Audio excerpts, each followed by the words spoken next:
In a statement yesterday, the United Nations Children's Fund, UNICEF, said it is concerned about CXC's decision to maintain the upcoming CSEC and CAPE exams for students as currently designed. National Security Minister Dr. Horace Chang is this evening raising concerns about the current arrangements for granting bail. In his contribution to the sectoral debate in Parliament this afternoon, Dr. Chang said the Bail Act does not reflect Jamaica's reality. Vashon Brown has the details. Not for the first time, the country's Bail Act is under the microscope. National Security Minister Dr. Horace Chang argues that he knows that it is a right for people to be granted bail, but the way it's approached is nonsensical. The UK, which is our closest partner, they have 33 murders in a population of nearly 100 million. They see where a murder happened by the gun in England, it's become a national news. When I have 30 per week, I feel good. And therefore, you cannot have the same principle that man commit a gun crime, come before you. You give him bail this week. Him go out and commit another crime, come back next week, give him another bail. Till him kill 5, 6 people. Dr. Chang argued that there must be a way within the Constitution and the Charter of Rights to deal with this issue. He says the country cannot continue to have people charged with murder, committing more crimes while on bail. This is why I'm saying our laws must reflect some of the Jamaican culture and realities. We have a story now. It's well known, but it's based on truth, even though anecdotal. There's in a small town in Jamaica which had got violence had picked up. There's a young criminal who, after the 3rd shooting, he normally gets his mother walks around and gets someone to bail him. The mother was warned by the district, don't bail him because I'm going to kill somebody else.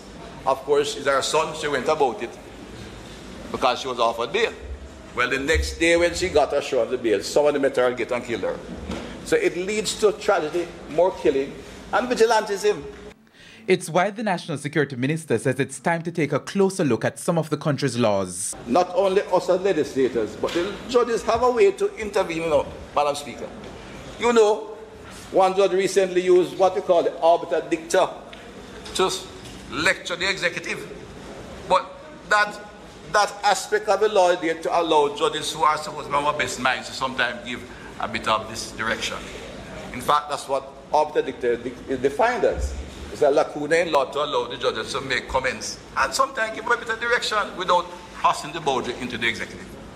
Not to allow them to lecture policy and criticize government policy and executive policy. Vashon Brown, TVJ News.